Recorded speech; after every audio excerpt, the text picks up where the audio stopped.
Hello बच्चों, so welcome to you my YouTube channel math with Sanjeet. So बच्चों, इससे पिछले वाले लेक्चर में हम लोगों ने मैट्रिक्स के मल्टीप्लिकेशन के बारे में पढ़ा था। आज के इस लेक्चर में हम लोग प्रॉपर्टीज ऑफ मैट्रिक्स मल्टीप्लिकेशन को देखने वाले हैं कि मैट्रिक्स मल्टीप्लिकेशन के क्या क्या प्रॉपर्टीज हैं। तो इस पिछले वाले लेक्चर में हम लोगों ने मैट्रिक्स मल्टीप्लिकेशन पे बेस्ड कुछ सवाल किए थे। इस लेक्चर में भी matrix multiplication properties of matrix multiplication पे बेस्ड जेईई मेन और एडवांस में आए हुए ढेर सारे प्रॉब्लम करने वाले हैं। तो सबसे पहले हम लोग इसके प्रॉपर्टी को देख लेते हैं। जो हमें सबसे पहला प्रॉपर्टी पढ़ना है उस प्रॉपर्टी का नाम है, देखिए बच्चों, यहाँ हमें जो सबसे पहला प्रॉपर्टी पढ़ना है, पहले हम लोग लेट कर लेते हैं। Let A and B are two matrix of order n। सबसे पहले हम लोगों ने मान लिया कि A और B टू मैट्रिक्स है और n ऑर्डर का है। तो जो पहला प्रॉपर्टी है वह इस प्रकार से है, A इंटू बी बराबर नहीं होगा, does not equal to B into A. अब यहाँ क्या होती है कि दो मैट्रिक्स का जो मल्टीप्लिकेशन होता है वह कम्यूटेटिव लॉ को फॉलो नहीं करता है। मतलब A into B does not equal to B into A in general. और इस लॉ को हम लोग बोलते हैं कम्यूटेटिव लॉ। मतलब मैट्रिक्स मल्टीप्लिकेशन कम्यूटेटिव लॉ को फॉलो नहीं करता है इन जनरल। कुछ ऐसे केसेस होते हैं जहां मैट्रिक्स मल्टीप्लिकेशन कम्यूटेटिव लॉ को फॉलो करता है, लेकिन कुछ ऐसे केसेस होते हैं इन जनरल फॉलो नहीं करता है। तो हम लोग यहाँ लिखेंगे डज नॉट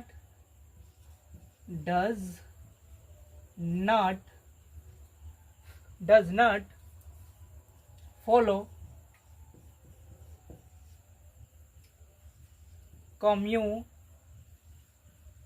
कम्यूटेटिव लॉ। देखिए, एक बात यहाँ ध्यान रख के चलिए कि यहाँ एक वर्ड लिखा हुआ है इन जनरल या नहीं होता, लेकिन कुछ केसेस ऐसे भी होते हैं जहां ए इंटू बी बराबर बी इंटू ए होता है मैट्रिक्स मल्टीप्लिकेशन के अंदर। तो उस केस को हम लोग बोलते हैं उस A and B are commutative matrix. किस केस में हम लोग बोलेंगे? देखिए, ए इंटू बी बराबर बी इंटू ए, तो ए और बी क्या है? कम्यूटेटिव मैट्रिक्स है, तभी हम लोग बोल सकते हैं। अगर प्रॉपर्टी थ्री देखा जाए तो अगर A into B minus B into A के बराबर आ जाए तो यहाँ हम लोग बोलेंगे कि ए और बी एंटी कम्यूटेटिव है। क्या है? ए और B anti commutative. A and B are anti-commutative matrix. देखिए यहाँ तो कुछ हम लोग प्रॉपर्टी पढ़े, A इंटू बी बराबर नहीं है बी इंटू ए। तो इन जनरल या कम्यूटेटिव लॉ को फॉलो नहीं करता है, लेकिन कुछ केसेस ऐसे भी होते हैं जहां ए इंटू बी इंटू ए के बराबर हो जाता है। उस केसेस में ए और बी क्या होते हैं? कम्यूटेटिव लॉ को फॉलो करते हैं। उसके बाद हम लोगों ने अगर कुछ इस प्रकार से केस आ जाए, ए इंटू बी बराबर है बी इंटू ए लेकिन नेगेटिव साइन के, तो इसको हम लोग बोलते हैं A into B are anti commutative matrix. जो फोर्थ प्रॉपर्टी कि ए इंटू बी बराबर इज इक्वल टू कितना आ जाए? 0। तो यह इम्प्लाई नहीं करता, यह डज नॉट इम्प्लाई ए बराबर 0 और बी बराबर 0। तो बच्चों इसको हम लोग थोड़ा सा ध्यान से देखें तो अगर हम अलजेब्रा में बात करें तो अलजेब्रा में क्या होता है, x minus 2 into x minus 3 equal to 0 और यहाँ हम लोग अलजेब्रा में बात कर रहे हैं और यहाँ है मैट्रिक्स a इंटू बी। तो यहाँ अगर अलजेब्रा में हम लोग बात कर रहे हैं कि a इंटू बी और क्या है x minus 2 into x minus 3 equal to 0, तो यहाँ क्या होता है कि हम लोग अगर दो नंबर का प्रोडक्ट अगर 0 हो रहा है तो उस परिस्थिति में किसी एक को 0 होना अनिवार्य है। लेकिन यहाँ मैट्रिक्स मल्टीप्लिकेशन में ऐसा कुछ नहीं होता है। तो हम लोग अगर दो मैट्रिक्स का प्रोडक्ट, दो मैट्रिक्स A इंटू बी अगर 0 है तो हम लोग कतई ऐसा नहीं बोल सकते कि A इक्वल टू 0 और B इक्वल टू 0। यह बिल्कुल ही रॉन्ग है। लेकिन यहाँ हम लोग बोल सकते हैं कि x माइनस 2 इक्वल टू 0 और x माइनस 3 इक्वल टू 0। तो यहाँ से x बराबर 2 आ जाएगा, x बराबर 3 आ जाएगा। यहाँ अलजेब्रा में यह होता है लेकिन मैट्रिक्स मल्टीप्लिकेशन के अंदर हम लोग नहीं बोल सकते। तो वही प्रॉपर्टी है कि a into B equal to 0 does not imply, मतलब यह नहीं बताता है कि a इक्वल टू 0 और b इक्वल टू 0। हम लोग एक एग्जाम्पल लेते हैं, एग्जाम्पल के थ्रू क्लियर होगा। तो देखिए बच्चों, हम लोग मान लेते हैं कि A कोई मैट्रिक्स है 1, A कुछ इस प्रकार से मैट्रिक्स है और B भी कुछ इस प्रकार से मैट्रिक्स है।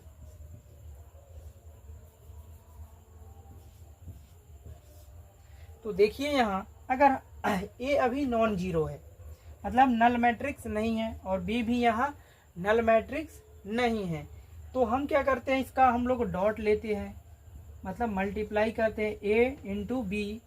तो A इंटू बी निकालेंगे, A इंटू बी, तो A इंटू बी क्या बन जाएगा इसका, तो हम क्या करेंगे, मल्टीप्लाई करेंगे, मैट्रिक्स मल्टीप्लिकेशन, इसका गुण, इसका मल्टीप्लाई इससे और इसका मल्टीप्लाई इससे, तो 0 मिल गया। इसका मल्टीप्लाई इससे तो 0, इसका मल्टीप्लाई इससे तो 0 मिल जाएगा। इसका मल्टीप्लाई इससे और इसका मल्टीप्लाई इससे 0, इसका मल्टीप्लाई इससे और इसका मल्टीप्लाई इससे, तो क्या मिलेगा 0, मतलब A इंटू बी 0। तो यहाँ हमें क्या एक मतलब देखने को मिली कि हमने A नल मैट्रिक्स नहीं था, B नल मैट्रिक्स नहीं था, लेकिन जब हमने इस दोनों का मल्टीप्लिकेशन किया, मल्टीप्लाई किए, तो हमें नल मैट्रिक्स मिल गई। तो मतलब अगर A into B null matrix है तो इसका मतलब कतई यह नहीं है कि A भी नल है और B भी नल है। लेकिन इसी के आगे आने वाले केस को हम लोग समझते हैं। तो इससे पहले कि सारे वीडियो को पॉज कीजिए, आगे अब हम लोग बढ़ते हैं, आगे समझते हैं बच्चों। तो अभी हमने क्या पढ़ा है कि अगर A इंटू बी 0 है, A मैट्रिक्स और B मैट्रिक्स का मल्टीप्लिकेशन कहीं 0 दिया गया है, तो इसका मतलब कतई यह नहीं होता है कि A इक्वल टू 0 और B इक्वल टू 0। अभी हमने एग्जाम्पल से इसको क्लियर किया है, यह ऐसा इम्प्लाई नहीं करता है। लेकिन जो प्रॉपर्टी नंबर 5 क्या बोलता है कि अगर A इक्वल टू 0 हो जाए और B इक्वल टू 0 हो जाए, तो यह इम्प्लाई करता है कि A into B equal to 0। मतलब A मैट्रिक्स जो है नल मैट्रिक्स है और B मैट्रिक्स भी नल मैट्रिक्स है। तो हम क्या करेंगे कि यहाँ A इंटू बी निकालेंगे तो हमें एक नल मैट्रिक्स ही मिलेगा। लेकिन कब, जब A नल मैट्रिक्स हो, B नल मैट्रिक्स हो, तब यह इम्प्लाई करेगा कि A into B equal to 0। लेकिन A into B, A matrix into B matrix का जो मल्टीप्लिकेशन है वह 0 दिया गया है, तो इसका कतई मतलब नहीं होता है कि ए और बी नल मैट्रिक्स होंगे। सो बच्चों अब हम लोग आगे बढ़ते हैं। आगे जो प्रॉपर्टी है, प्रॉपर्टी नंबर 6। तो प्रॉपर्टी नंबर 6 क्या है, तो देखते हैं ए बी सी बराबर ए बी सी। अगर मान लेते हैं तीन मैट्रिक्स ए बी सी इस प्रकार मल्टीप्लिकेशन में है, तो हम क्या करेंगे कि पहले इस दोनों मैट्रिक्स को मल्टीप्लाई कर दो या इस दोनों को मल्टीप्लाई कर दो, दोनों बात सेम है। और इस लॉ को हम लोग एसोसिएटिव लॉ बोलते हैं, और एसोसिएटिव लॉ का पालन मैट्रिक्स मल्टीप्लिकेशन करता है। तो मतलब एसोसिएटिव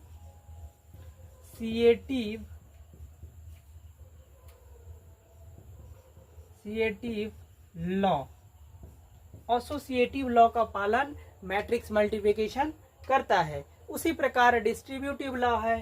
तो प्रॉपर्टी नंबर 7 क्या है कि ए इंटू बी प्लस और माइनस बी लिख लेते हैं, सी इज इक्वल टू, तो हम लोग डिस्ट्रीब्यूटिव लॉ में क्या करते हैं कि अंदर मल्टीप्लाई कर देंगे, तो ए इंटू बी प्लस माइनस ए इंटू सी, और इस लॉ को हम लोग बोलते हैं डिस्ट्रीब्यूटिव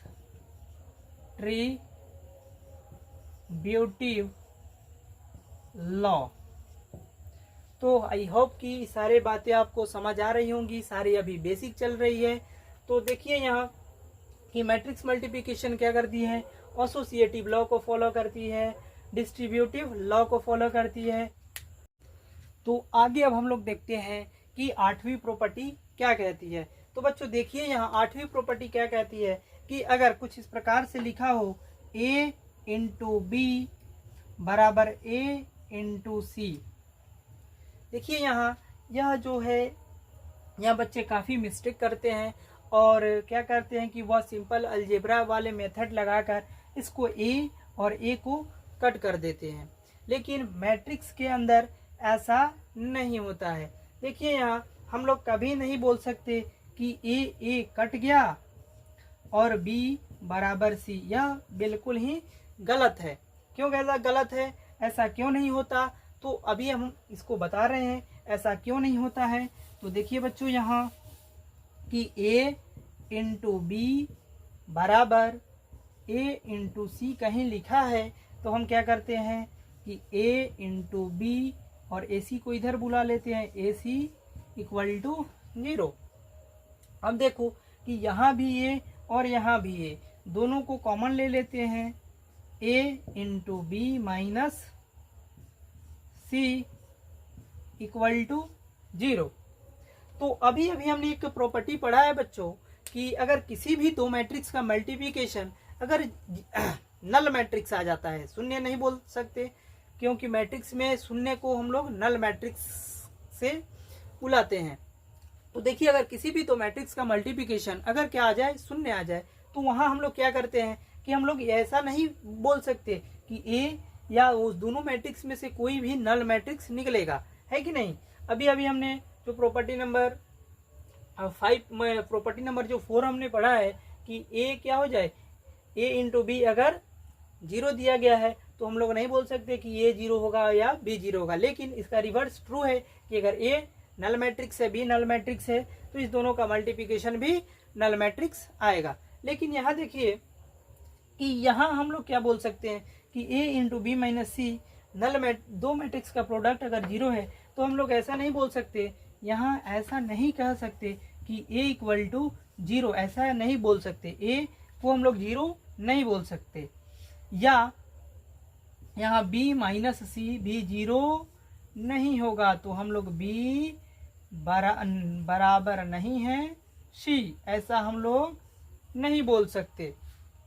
इसीलिए यहाँ हम लोग डायरेक्ट इसको कट नहीं करेंगे, बिकॉज, और इस प्रॉपर्टी को हम लोग बोलते हैं कैंसिलेशन लॉ, कैंसिलेशन लॉ। तो यह जो होता है मैट्रिक्स मल्टीप्लिकेशन के अंदर कैंसिलेशन लॉ अप्लाई नहीं होता है। हम लोग इसको और इसको आपस में कट करके नहीं लिख सकते। तो बच्चों अब हम लोग आगे पढ़ेंगे, अगला प्रॉपर्टी के बारे में सीखेंगे। इससे पहले कि आप पॉज कीजिए और नोट कीजिए। सो बच्चों अब हम लोग आगे बढ़ते हैं। अब हम लोग नौवीं प्रॉपर्टी के बारे में पढ़ेंगे। नौवीं प्रॉपर्टी क्या बोलता है कि अगर कोई मैट्रिक्स इस प्रकार से लिखा हो कि मान लेते हैं कि ए कोई मैट्रिक्स है और वह इस प्रकार से लिखा है ए इंटू ए, तो हम क्या करेंगे कि इस पे पावर जो हम लोग सिंपल अलजेब्रा में ए की पावर एम इंटू ए की पावर एन वाले फॉर्मूला का यूज करते हैं, ए की power M plus N, simple भी मैट्रिक्स के मल्टीप्लिकेशन के साथ वैसा ही होगा। ए इंटू ए को हम लोग बोल सकते हैं ए स्क्वायर। अगर कुछ मैट्रिक्स ऐसा लिखा हो ए इंटू ए इंटू ए, तो इसको हम लोग ए की पावर 3 लिख सकते हैं। अगर ऐसा ना लिखकर लिखा हो ए into A into A into A N times हो, तो वहाँ हम लोग ए की पावर एन लिख देंगे। तो यह हमारी 9वीं प्रॉपर्टी थी। अब हम लोग 10वीं प्रॉपर्टी की ओर बढ़ते हैं और 10वीं प्रॉपर्टी थोड़ा सा इम्पोर्टेंट है, इसको ध्यान से समझिएगा। अगर मान लेते हैं, उसको समझने के पहले हम लोग कुछ एग्जाम्पल लेते हैं। जैसे कि ए कोई मैट्रिक्स है और इस प्रकार से है, ए कोई मैट्रिक्स है और इस प्रकार से है कि 1 0 0 0 7 0 0, यहाँ मान लेते हैं 0 और यहाँ 8। तो देखिए यहाँ केवल यह अगर मैट्रिक्स आप पहचानिएगा तो 3 क्रॉस 3 ऑर्डर का है और यह जो मैट्रिक्स है वह एक डायगोनल मैट्रिक्स है। अब इस मैट्रिक्स को हम लोग इस प्रकार से भी लिख सकते हैं, A is equal to diagonal DIG 1 7 और 8, इस प्रकार से भी इसको लिख सकते हैं। अब हम लोग देखेंगे कि अगर इस प्रकार से कोई मैट्रिक्स दिया गया है तो उसका मल्टीप्लिकेशन करने के लिए क्या नियम होता है, उसको हम लोग अभी देखेंगे। तो इसका अगर मल्टीप्लिकेशन करने के लिए मान लेते हैं कि ए कोई मैट्रिक्स इस प्रकार से दिया गया है, डायगोनल मैट्रिक्स। देखिए यहाँ जो यह ए मैट्रिक्स और यह ऊपर वाला ए मैट्रिक्स दोनों सेम है। यहाँ क्या है, अगर हम इसको लिखना चाहें तो इस रूप में लिख सकते हैं या इसको हम लोग ऐसे लिख सकते हैं। अब मान लेते हैं कि बी भी कोई मैट्रिक्स है और यह इस प्रकार से दिया गया डायगोनल 1, मान लेते हैं यहाँ 5 और यहाँ 2। तो अगर हमें निकालना है ए इंटू बी तो कैसे निकालेंगे?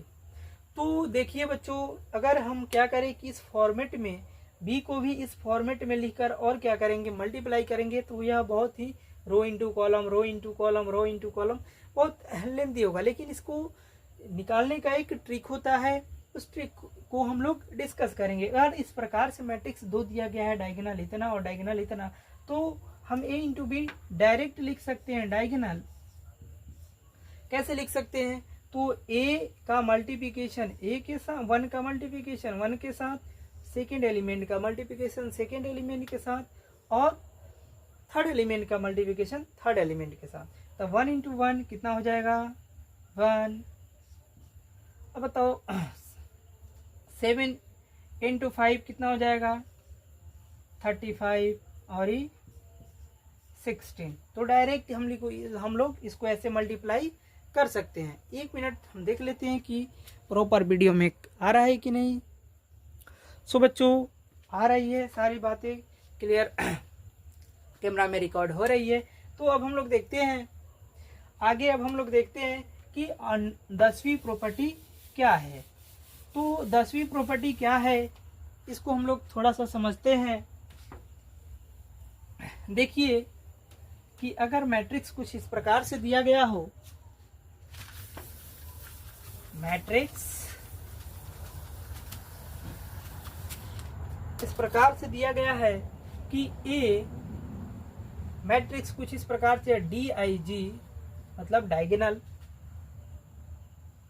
D1 D2 और D3, और यहाँ क्या है बी मैट्रिक्स कुछ इस प्रकार से है, डायगोनल D1 D2 D3। तो यहाँ हम लोग D1 D2 D3 नहीं लेते हैं, हम लोग यहाँ ले लेते हैं C1 C2 और C3। तो देखिए बच्चों, अगर कोई मैट्रिक्स इस प्रकार से दिया गया हो डायगोनल, और क्या डायगोनल इस प्रकार से और डायगोनल इस प्रकार से मैट्रिक्स दिया गया है, तो इसको हम लोग मल्टीप्लाई कैसे करते हैं। तो मैट्रिक्स मल्टीप्लाई ए इंटू बी क्या करेंगे, डायरेक्ट अभी अभी हमने सीखा है कि इसका मल्टीप्लाई इसके साथ करेंगे, इसका मल्टीप्लाई इसके साथ करेंगे और इसका मल्टीप्लाई इसके साथ करेंगे। तो D1 C1 comma D2 C2 comma D3 C3, simple सा मल्टीप्लाई कर देंगे। तो लेकिन अगर क्या हो कि इसी मैट्रिक्स का मल्टीप्लाई कुछ इस प्रकार से दिया गया हो कि इस ए का हमें पावर n निकालना है, इस ए मैट्रिक्स का पावर हमें n निकालना है। तो n निकालने के लिए हम लोग क्या करेंगे, सिंपल क्या करेंगे कि DIG और जो एलिमेंट है उस पे हम लोग पावर को चढ़ा देंगे। D1 की पावर n कॉमा D2 की पावर n कॉमा D3 की पावर n, सिंपल सा बन जाएगा। और ऐसा क्यों होता है, अभी अभी हम लोग एक एग्जाम्पल लेंगे और एग्जाम्पल से क्लियर करेंगे। सो बच्चों, तो देखिए यहाँ तक आई होप कि आपको ये सारी प्रॉपर्टी अच्छा से समझ आ रही होगी। तो अब हम बढ़ते हैं 11वीं प्रॉपर्टी पे कि 11वीं प्रॉपर्टी क्या है। तो 11वीं प्रॉपर्टी कुछ इस प्रकार से है कि अगर क्या हो जाए कि मैट्रिक्स अगर मान लेते हैं कि A and B are commutative matrix. यहाँ थोड़ा सा ध्यान से समझिएगा, इस प्रॉपर्टी को का यूज जो होता है काफ़ी बार हम लोग देखेंगे क्वेश्चन सॉल्विंग में। तो देखिए यहाँ क्या है कि A and B are two commutative matrix. तो अगर कुछ इस प्रकार से मैट्रिक्स दिया गया है कि A प्लस B का हमें होल स्क्वायर निकालना है, A प्लस B का होल स्क्वायर निकालना है, तो हम लोग डायरेक्ट अलजेब्रा के अनुसार नहीं इसको लिख सकते कि A square plus 2AB plus B square. यहाँ हम लोग क्या करेंगे कि A प्लस B इंटू, अब बताओ कि ये स्क्वायर को अभी अभी A प्लस B और यहाँ स्क्वायर है, तो अभी अभी हमने एक प्रॉपर्टी पढ़ा है कि अगर किसी भी मैट्रिक्स का अगर पावर 2 दिया गया है तो इसको हम लोग A इंटू ए लिख सकते हैं। तो यहाँ A प्लस B का पावर 2 है, तो हम लोग इसको क्या लिख सकते हैं, A plus B into A plus B। अब इसको हम लोग मल्टीप्लाई करेंगे, तो मल्टीप्लाई A का मल्टीप्लाई A के साथ, तो हमें क्या मिलेगा, A का मल्टीप्लाई A के साथ करेंगे तो A इंटू ए, और A इंटू ए को हम लोग क्या लिख सकते हैं, A स्क्वायर प्लस, अब A का मल्टीप्लाई B के साथ A इंटू B प्लस, अब क्या करेंगे B का मल्टीप्लाई A के साथ B इंटू ए प्लस, B का मल्टीप्लाई B के साथ B इंटू B, क्या बनेगा B स्क्वायर। अब देखिए यहाँ कि हमें एक इंफॉर्मेशन ऊपर दिया गया है कि A and B are commutative matrix, और हमने सबसे जो फर्स्ट प्रॉपर्टी को पढ़ा है कि कम्यूटेटिव मैट्रिक्स का मीनिंग को समझा है कि कम्यूटेटिव मैट्रिक्स क्या होता है। वह मैट्रिक्स मतलब जिसका मल्टीप्लिकेशन क्या हो जाए, कम्यूटेटिव लॉ को फॉलो करे, मतलब A इंटू बी क्या हो जाए, A इंटू बी बराबर होगा B इंटू ए के। तो यहाँ देखिए अगर हमें कम्यूटेटिव वाला कंडीशन नहीं देता तो हम लोग इस मैट्रिक्स को A प्लस बी के होल स्क्वायर को इस प्रकार से ओपन करते हैं, लेकिन हमें यहाँ एक कंडीशन दिया गया है कि वह A और B जो है कम्यूटेटिव है। तो कम्यूटेटिव का कंडीशन हम लोग लगाएंगे, और कम्यूटेटिव का कंडीशन क्या है कि यहाँ कम्यूटेटिव का कंडीशन यही है कि A इस पूरे स्टेटमेंट का मीनिंग है हम यहाँ लिख देते हैं ए इंटू बी बराबर बी इंटू ए, बस सिंपल सा मीनिंग। मतलब जहाँ ए बी है और वहाँ हम लोग बी ए लिख सकते हैं, और जहाँ बी ए है वहाँ ए बी लिख सकते हैं। तो यहाँ देखिए ए स्क्वायर प्लस ए बी के जगह पे बी ए को लिख देंगे, या बी ए के जगह पे ए बी को लिख देंगे। हम लोग बी ए के जगह पे ए बी को लिखेंगे तो यहाँ ए बी आ जाएगा, और ये A B A go A B मिल के क्या बनेगा 2a into B plus B का होल स्क्वायर। और हमने किसको खोला था इसको, तो a प्लस बी का जो होल स्क्वायर है वह कितना मिल जाएगा बच्चों, a square plus 2ab plus B square. लेकिन यह कब मिलेगा, जब a इंटू बी बराबर हो b इंटू ए के। तो आई होप कि यह बातें आपको समझ आई होगी। अभी हम लोग देख लेते हैं कि यह वीडियो में प्रॉपर आ रही है कि नहीं। सो बच्चों थोड़ा सा कट गया है, हम इसको नीचे की तरफ कर देते हैं।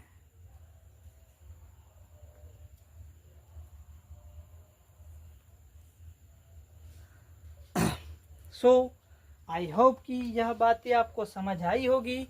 तो please pause the video and note कीजिए आप। इसके बाद हम लोग अब 2-3 प्रॉपर्टी और बचे हैं उसको कवर करके, और अभी हमने बोला था कि जो जेईई मेन और एडवांस के सवाल उसको करेंगे, इजीली करेंगे। बारे में पढ़ेंगे कि यह क्या बोलती है। अगर कोई मैट्रिक्स इस प्रकार से दिया गया है, अभी हमने 11वीं प्रॉपर्टी में क्या पढ़ा है कि अगर कोई भी मैट्रिक्स ए और बी मान लेते हैं कि दो मैट्रिक्स है और यह कम्यूटेटिव है, तो हम लोग ए प्लस बी के होल स्क्वायर को A square plus 2ab plus B square आराम से लिख सकते हैं, इसमें कोई दिक्कत नहीं है। लेकिन अगर हम कहें कि देखिए ए कोई इस प्रकार से मैट्रिक्स है, ए कोई भी मैट्रिक्स हो सकता है और यह है आइडेंटिटी मैट्रिक्स, तो हम लोग जानते हैं कि किसी भी मैट्रिक्स का मल्टीप्लिकेशन अगर आइडेंटिटी मैट्रिक्स से की जाए तो ए पे कोई फर्क नहीं पड़ता है, या हम लोग प्री मल्टीप्लाई करें या पोस्ट मल्टीप्लाई करें, है कि नहीं। तो अगर हम क्या करें, ए इंटू आई करेंगे या आई इंटू ए, तो इस पे कोई फर्क नहीं पड़ेगा। जैसे कि हम लोग अगर कर दे 2 इंटू 1 या 1 इंटू 2, या दोनों बात सेम है, वैसा ही मैट्रिक्स के अंदर ए इंटू आई या आई इंटू ए दोनों बात सेम है। तो देखते हैं बच्चों, अब इससे रिलेटेड हम लोग कुछ इंपॉर्टेंट प्रॉपर्टी बनाएंगे, और इस प्रॉपर्टी का यूज़ आगे आने वाले बेहतरीन एडवांस जैसे एग्ज़ाम में आए हुए सवाल में करेंगे। और एक बार नहीं बल्कि ऐसा एडवांस का एक पैटर्न ही बना है इस क्या बोलते हैं, इस प्रॉपर्टी पे बेस एडवांस का एक पैटर्न ही बना है। उस सवाल को भी हम लोग देखेंगे। तो पहले हम लोग देख लेते हैं कि यह प्रॉपर्टी क्या है। तो देखिए बच्चों कि ये प्रॉपर्टी क्या बोलता है कि अगर क्या हो ए प्लस आई का होल स्क्वायर हमें लिखना है, तो हम लोग क्या लिखेंगे, ऐसा हम लोग लेते हैं कि ऐसा ना लेकर हम लोग आई को पहले ले लेते हैं, आई प्लस ए का होल स्क्वायर अगर लिखना है तब क्या लिखेंगे, आई का स्क्वायर प्लस 2i इंटू ए प्लस ए स्क्वायर इसलिए लिख सकते हैं। क्यों? क्योंकि हम जानते हैं कि आई और ए आपस में कम्यूटेटिव है। अब देखिए, अब हमें क्या लिखना है, आई प्लस ए का होल क्यूब लिखना है। होल क्यूब, तो होल क्यूब को कैसे लिखेंगे, सिंपल ए प्लस बी के होल क्यूब के फॉर्मूला से। तो आई क्यूब प्लस 3i स्क्वायर ए प्लस 3i ए स्क्वायर प्लस ए क्यूब। वैसा ही अब हम लोग देखते हैं कि इसको कैसे लिखेंगे। अगर हमें अभी हमने 2 पावर लिया है, उसके बाद 3 लिया है, उसके बाद हम लोग 4 लेंगे, उसके बाद n पावर लेंगे y प्लस a की पावर n। तो इसको हम लोग कैसे सॉल्व करेंगे, अगर पावर n आ जाए तो आई होप कि आप लोगों ने 11th क्लास में बाइनोमियल थ्योरम के बारे में पढ़ रखा होगा। अगर नहीं भी पढ़ा है तो यहाँ देखिए इजीली समझ आएगा। देखिए बाइनोमियल थ्योरम को हम लोग एक्सपेंड कैसे करते हैं, कैसे इसको खोलते हैं। जैसे i प्लस ए की पावर n है तो इसको कैसे हम लोग एक्सपेंड करेंगे। तो सबसे पहले हम लोग लिखेंगे NC0, उसके बाद में जो यहाँ होता है उस पे पावर हम लोग चढ़ाते हैं n, और जो यहाँ होता है उस पे पावर चढ़ाएंगे 0। और हमें पता है कि किसी भी पावर, किसी भी नंबर का या किसी भी मैट्रिक्स पे अगर पावर चढ़ा दे 0 तो उसका मान 1 हो जाता है, और 1 लिखने से भी कोई फायदा नहीं है। NC0 i की पावर n प्लस, अब हम लोग लिखेंगे NC0 लिखा है, अब यहाँ लिखेंगे NC1 i की पावर n माइनस 1 इंटू, अब यहाँ क्या है a, तो a की पावर 1। अब क्या लिखेंगे प्लस NC2 i की पावर n माइनस 2 और a की पावर 2 प्लस, ऐसा ही हम लोग NC3 लिखेंगे, NC4 लिखेंगे, NC5 लिखेंगे, और ऐसे डॉट डॉट डॉट हम लोग कहाँ तक जाएंगे प्लस NCn और i की power n minus n into a की पावर n, a की पावर n तक हम लोग पहुंच जाएंगे। तो आई होप कि आप लोगों ने बाइनोमियल थ्योरम का थोड़ा सा बेसिक अगर पता होगा तो हम लोग i प्लस ए की पावर n को इस प्रकार से खोलेंगे। और बच्चों यह प्रॉपर्टी इतना इम्पोर्टेंट है कि इस पे एडवांस कई बार इस पे सवाल पूछा है, और उस सवाल में से 2 सवाल आज ही के लेक्चर में हम लोग करेंगे। तो इस प्रॉपर्टी को आप लोग ध्यान रखिएगा कि अगर i प्लस ए की पावर n है, NC0 i की power n plus NC1 i की power n minus 1 into a plus NC2 i की power n minus 2 into a की पावर क्या लिखेंगे 1, NC2 i की power n minus 2 into 2 plus NCn i की power n minus n into a की power n। मतलब हम लोग इस पावर को इस प्रकार से अरेंज करेंगे कि इसका अगर हम ऐड करें तो हमें n मिलना चाहिए। n माइनस 1 प्लस n 1 करेंगे n मिलेगा, n माइनस 2 प्लस 1 2 करेंगे n मिल जाएगा। यहाँ देखिए इसको ऐड करेंगे, सिंपल सा, अगर थोड़ा सा भी आइडिया है तो ये चीज़ें आसान है और यह प्रॉपर्टी काफ़ी यूज में आएगी। अब हम लोग समझते हैं, अब 2 प्रॉपर्टी और बच गए हैं बच्चों, उसको भी हम लोग कवर कर लेते हैं थोड़ा सा तेजी से, और हम लोग क्वेश्चन की तरफ बढ़ेंगे। तो देखिए जो 13 प्रॉपर्टी है, 13 वह क्या कहती है, जो 13वीं प्रॉपर्टी है, 13वीं प्रॉपर्टी थोड़ा सा ध्यान से समझिएगा।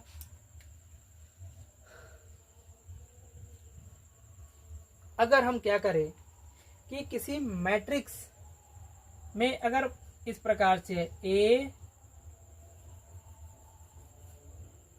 मतलब कोई मैट्रिक्स A है और A में मैंने K से गुणा कर दिया और इसका डिटर्मिनेंट ले लेंगे तो हमें K की power n is equal to A into मिल जाएगा।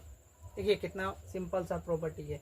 अगर हम क्या करें, किसी मैट्रिक्स A के अंदर K का मल्टीप्लाई करें और उसका डिटर्मिनेंट निकाले तो वह K की power n into determinant of A आएगा। और यह कैसे आता है उस पर भी हम लोग थोड़ा सा कर लेते हैं चर्चा, कि अगर मान लेते हैं कि एक कोई ऐसा मैट्रिक्स है 1 2 3 4 5 6 7 8 9। अब हम क्या करते हैं कि इसमें K से कोई मल्टीप्लाई करते हैं, कोई K कांस्टेंट होगा और उससे मल्टीप्लाई करते हैं। तो मैट्रिक्स के अंदर मल्टीप्लाई करने के लिए एक खास रूल होता है कि अगर हम K से मल्टीप्लाई करेंगे तो मैट्रिक्स के एवरी एलिमेंट में मल्टीप्लाई होगा। अगर हम कॉमन निकालते हैं मैट्रिक्स के अंदर से तो सारे एलिमेंट से भी कॉमन निकलेगा। वैसा ही देखो, अगर k से मल्टीप्लाई करेंगे तो सारे एलिमेंट में मल्टीप्लाई होगा, मतलब k, 2k, 3k, 4k, 5k, 6k, 7k, 8k और 9k। अब हम क्या करें बच्चों, इसका डिटर्मिनेंट ले लेते हैं। तो इसका हम लोग डिटर्मिनेंट लेंगे, मतलब k इंटू ए का डिटर्मिनेंट लेंगे, तो इसका डिटर्मिनेंट लेंगे। तो इसका डिटर्मिनेंट लेंगे तो कुछ इस प्रकार से बन जाएगा, k, 2k, 3k, 4k, 5k, 6k, 7k, 8k और 9k। तो यहाँ से क्या होगा कि अब देखो, मैट्रिक्स के अंदर मल्टीप्लाई करने का रूल अलग होता है और डिटर्मिनेंट के अंदर मल्टीप्लाई करने का रूल अलग होता है। हम लोग मैट्रिक्स के अंदर अगर किसी कांस्टेंट k को मल्टीप्लाई करेंगे तो वह पूरे एलिमेंट में मल्टीप्लाई होगा, लेकिन अगर डिटर्मिनेंट में हम लोग मल्टीप्लाई करेंगे तो किसी पर्टिकुलर रो या कॉलम के अंदर हम लोग मल्टीप्लाई कर सकते हैं, या हमें कॉमन निकालना होगा तब किसी खास क्या कर सकते हैं, किसी खास रो या कॉलम से कॉमन निकाल सकते हैं। तो यहाँ देखिए, अगर रो 1 में देखा जाए, रो में सारे रो या कॉलम में देखा जाए तो के क्या है, सब में कॉमन है, तो हम कॉमन यहाँ से के निकाल लेते हैं। तो एगो के निकल गया, यहाँ से के निकालेंगे तो अगला के आ जाएगा, यहाँ से के निकालते हैं तो अगला के, और यहाँ मैट्रिक्स कुछ इस प्रकार से 1 2 3 4 5 6 7 और 8 9 इस प्रकार से बन जाएगी। तो देखिए, अगर हम क्या करें k इंटू ए, तो यहाँ देखिए कि k इंटू ए किसके बराबर आ गया, k into A is equals to या k को 3 बार मल्टीप्लाई करेंगे क्या मिलेगा, k की पावर 3, और यहाँ जो यह है वह डिटर्मिनेंट ऑफ ए, मतलब ए का डिटर्मिनेंट है। देखिए डिटर्मिनेंट ए कुछ इस प्रकार से मैट्रिक्स था, कुछ इस प्रकार से, कि नहीं। तो यहाँ यह जो प्रॉपर्टी है, यहाँ क्या निकल गया के, और यहाँ 3 क्यों आया, क्योंकि इसका ऑर्डर 3 था, इस मैट्रिक्स का ऑर्डर 3 था। तो अगर मान लेते हैं कि हमें n ऑर्डर का कोई n ऑर्डर का मैट्रिक्स है, तो इन ऑर्डर के मैट्रिक्स से अगर हमें k बाहर निकालना है, ऐसे हम क्या करें कि n ऑर्डर के मैट्रिक्स के अंदर k का मल्टीप्लाई करें, जैसे यहाँ किए हैं, और क्या करें कि उसका डिटर्मिनेंट ले ले, तो जो कांस्टेंट होगा वह फिर से क्या करेगा, अगर n ऑर्डर के है तो n रो से k बाहर निकलेगा, मतलब k की power n into determinant of a। तो यहाँ n क्या है, n ऑर्डर ऑफ मैट्रिक्स,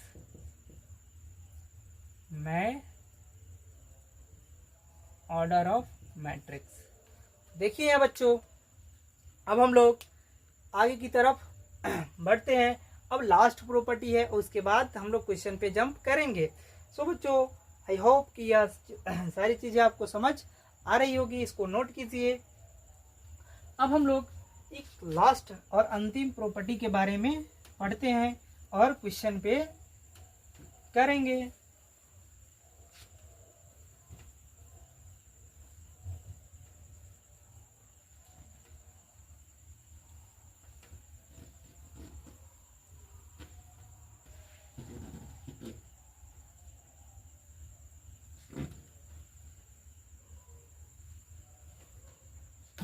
देखिए, जो लास्ट और अंतिम प्रॉपर्टी क्या है, अगर हम क्या करें कि a into B b into A के बराबर नहीं होता, लेकिन अगर हम इसका डिटर्मिनेंट ले, a इंटू बी का डिटर्मिनेंट b इंटू ए के डिटर्मिनेंट के बराबर होता है। बस यही 14वीं प्रॉपर्टी थी, जो काफ़ी इजी थी। अब हम लोग जेईई मेन और एडवांस में आए हुए बेहतरीन से सवाल करेंगे। सो अब हम लोग सवाल की तरफ बढ़ते हैं। तो बच्चों, अब हम लोग सवाल करेंगे। तो देखिए, यहाँ हमने जेईई मेन 2021 का एक सवाल लिया है, जो प्रॉपर्टीज ऑफ मैट्रिक्स पे बेस्ड है। तो देखिए यहाँ क्या सवाल में क्या बोला गया है कि लेट ए कुछ मतलब एबीसीडी टाइप का के मैट्रिक्स दिया गया है, ए एंड बी कुछ इस प्रकार से मैट्रिक्स है कि यहाँ बोला गया है कि अल्फा ना ही तो 0 हो सकता है और ना बीटा 0 हो सकता है, such that A B equal to B. हमें कंडीशन दिया गया है, इस कंडीशन को हम लोग लिख लेते हैं कि कंडीशन कुछ इस प्रकार से दिया गया है। सॉल्यूशन यहाँ लिख लेते हैं, सॉल्यूशन कि A B equal to B. अब देखिए बच्चों यहाँ कि और क्या क्या इंफॉर्मेशन दिए गए हैं क्वेश्चन में। A plus D equal to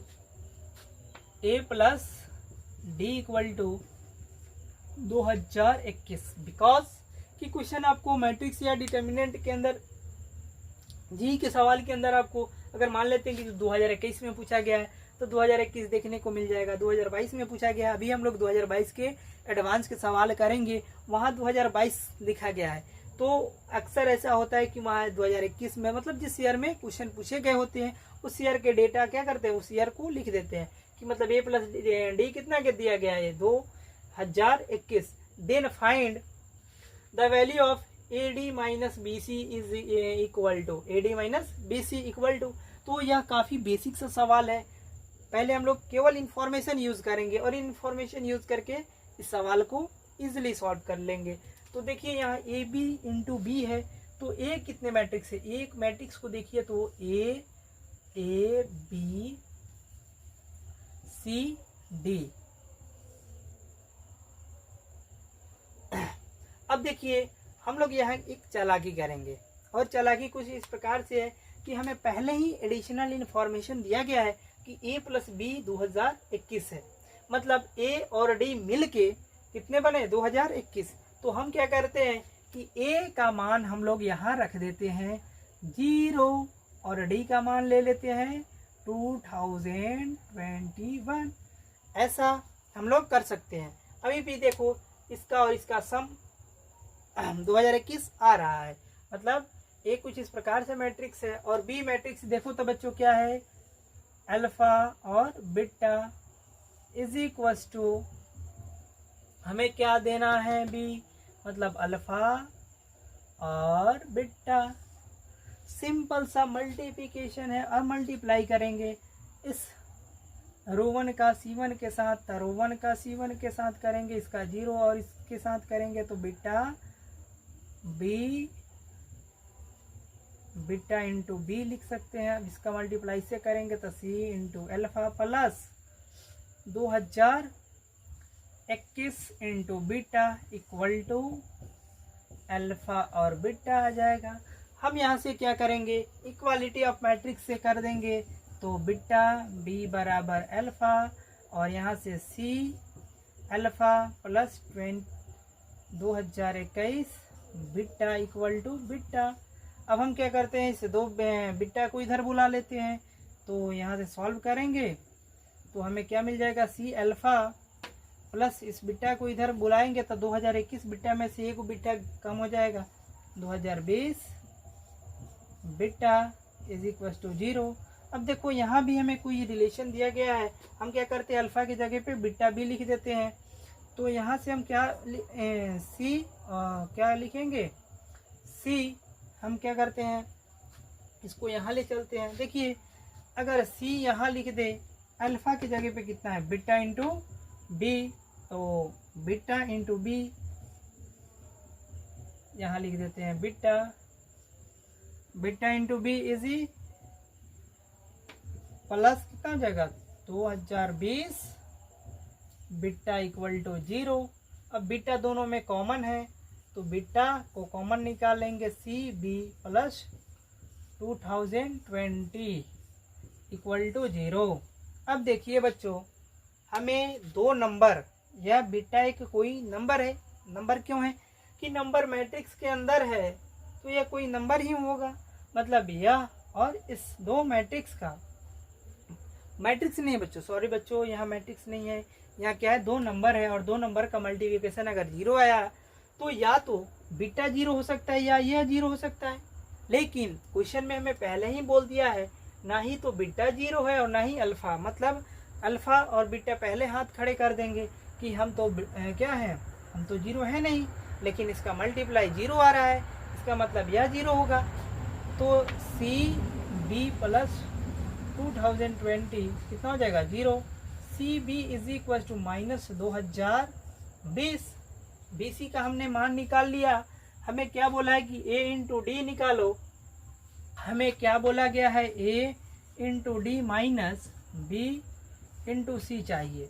तो ए इंटू डी, बच्चों हमने पहले क्या मान लिया, ए का मान जीरो और डी का मान 2021। तो ए का मान zero into 2021 minus B C का मान अभी हमने निकाला है, माइनस कितना है माइनस 2020। तो यहाँ से हम निकालेंगे तो यह तो जीरो हो जाएगा, और माइनस इंटू माइनस प्लस 2020, मतलब इसका आंसर कितना हो जाएगा 2020। ए इंटू डी हमें कितना मिलेगा। 1 मिनट बच्चों हम लोग देख लेते हैं कि प्रॉपर आ रहा है कि नहीं कैमरे के अंदर। सो बच्चों हाँ, तो प्रॉपर आ रहा है। तो इस क्वेश्चन का जो आंसर है वह कितना आ गया, हम लोग यहाँ लिख लेते हैं ए, फिर से देखिए A into D minus B C का आंसर कितना आ गया 2020। तो देखिए कितना सिंपल सा क्वेश्चन था, और यह जेईई मेन 2021 के अंदर आया हुआ है। सो बच्चों अब हम लोग जेईई मेन का ही एक सवाल लेते हैं, उसके बाद एडवांस का सवाल लेंगे। सो आई होप कि यह सवाल आपको समझ आई होंगी, और समझ आई होंगी तो पहले इसको नोट कीजिए, उसके बाद हम लोग अगले सवाल पे पढ़ेंगे।